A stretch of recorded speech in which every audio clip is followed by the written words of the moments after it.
আম্পায়ারের সিদ্ধান্তে ক্ষিপ্ত এনামুল হক বিজয়। শ্রীলঙ্কার তুলোধনা ব্যাটিং, বোলিংয়ে দিশেহারা বাংলাদেশ। প্রদর্শক, শ্রীলঙ্কার বিপক্ষে দ্বিতীয় টেস্টে টসে জিতে আগে ব্যাটিং এসে বাংলাদেশ ৭৯ ওভার ৩ বল খেলে ২৪৭ রানে অল আউট হয়ে যায়। বাংলাদেশের প্রথম ইনিংসের পর শ্রীলঙ্কা নিজেদের প্রথম ইনিংসে ব্যাটিংয়ে নামে দ্বিতীয় দিনের প্রথম সেশনেই। প্রথম সেশনের কয়েক ওভার খেলেছে বাংলাদেশ। এরপরে শ্রীলঙ্কা ব্যাটিং এসে যেন টি-20 স্টাইলে ব্যাটিং তাণ্ডব হাঁকালেন। ওপেনার পাথুম নিসাঙ্কা ও লাহিরু উদারার তাণ্ডব ব্যাটিংয়ে দিশেহারা বাংলাদেশের বোলাররা। তবে দলীয় অষ্টম ওভারে বাংলাদেশের ইজি পাওয়া উইকেটটা দেননি আম্পায়ার। যেখানে লাহিরু উদারা ব্যাটিং করছিল, বোলিং করছিল তাইজুল ইসলাম। তাইজুলের করা ওভারের চতুর্থ বলটি খেলতে গিয়ে পরাস্ত হন উদারাম। জোরালো আবেদন, তবে আম্পায়ার সাড়া দিলেন না।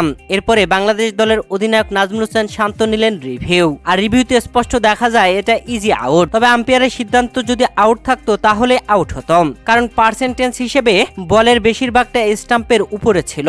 তাই তো আম্পায়ার আউট না দেওয়ায় বাংলাদেশ দলের অধিনায়ক নাজমুল হোসেন শান্ত রিভিউ নিয়েও আউট নিতে পারলেন না। এ সময় দেখা যায় আম্পায়ারের সাথে কথা বলেন এনামুল হক বিজয়, হয়তো এই বিষয়টা নিয়েই কথা বলছিলেন। এরপর অবশ্য বাংলাদেশ দলের অধিনায়ক নাজমুল হোসেন শান্ত আরো রিভিউ নিয়েছেন। সেই রিভিউগুলোও ছিল ভুল রিভিউ। তবে উদারাকে আউট করতে পারলেও আরেক ওপেনার পাথুম নিসাঙ্কা ও দীনেশ চান্দিমাল দুর্দান্ত জুটি করেন। লাহিরু উদারা ৪০ রান করে প্যাভিলিয়নে ফেরেন তাইজুল ইসলামের বলে এলবির ফাঁদে পড়ে। ৪০ ওভার খেলতে ১৫২ রান করে ফেলেছে শ্রীলঙ্কা মাত্র ১ উইকেট হারিয়ে।